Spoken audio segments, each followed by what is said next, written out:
Oi, you over there. What's your angle?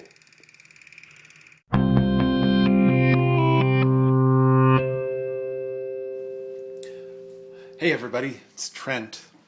I was going back through my Lightroom library the other day, and I came across a photograph that I'd taken last year, and then basically forgot about, but it got me thinking.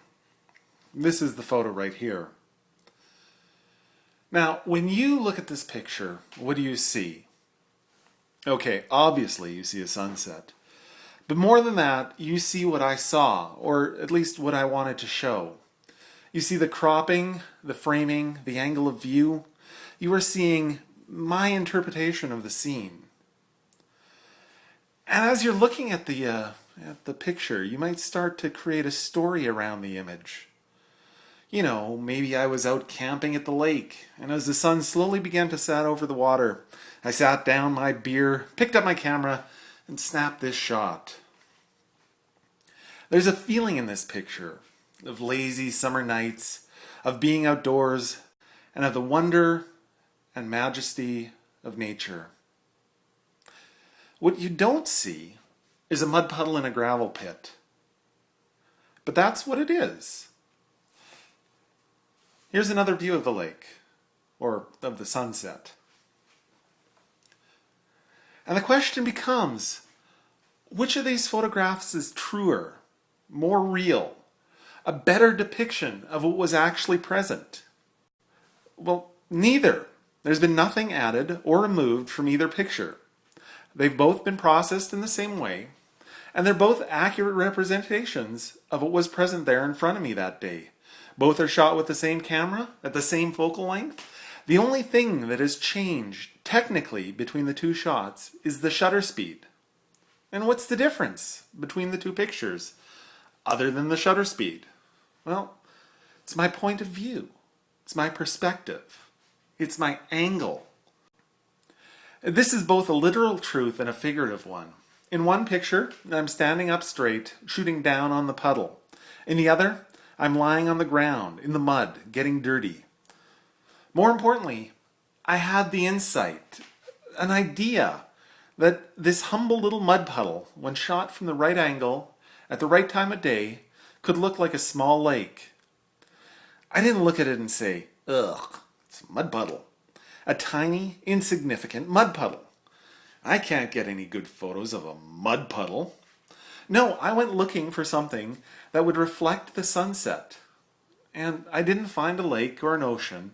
I found a mud puddle. And I said to myself, perfect.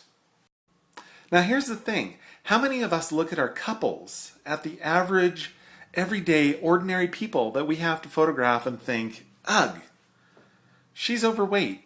He's going bald. I'm not going to get any shots that'll be worthwhile putting up in my portfolio. If that's you, and I'll admit I've had that thought once or twice myself, you're going into the shoot with the wrong perspective. And sometimes all you need to change to go from taking average pictures of average people is your perspective. How many of you look at those people instead and think to yourself, wow, when she looks at him, her eyes light up the room, or his smile is amazing. I love taking pictures of beautiful people, believe me, but does that make us lazy photographers? What's more interesting, a typical photo of a beautiful bride or a beautiful photograph of a typical bride? It's easy to take beautiful pictures of beautiful people. What sets us apart, what makes us professionals, is how we make the average and everyday beautiful. It's our perspective. It's our ability to find the angle to tell the story, to include only that which is important, to convey what we want to convey. Do you walk into each wedding, each photo shoot, each opportunity to make a great image with a plan to make a great image? Or do you abandon things as lost before you even get started? Do you say to yourself, oh, I'm not going to get anything interesting here, and choose instead to shoot the photo from the typical angle? If this is you, I challenge you to go looking for the beauty in the everyday, in the average, in people and places that you would not consider conventionally beautiful, and find a way to convey beauty, to convey what you want to say through your photos. Now, in order to do that, you first have to be able to see the beauty before you can show it. So go looking for it. Practice.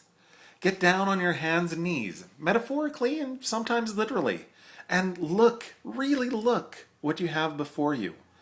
Walk in circles. Change your angle. And you'll find that if you go looking for beauty, more often than not, you'll find it. Sure, you might have to get a little dirty to do it, but the results are so often worth it.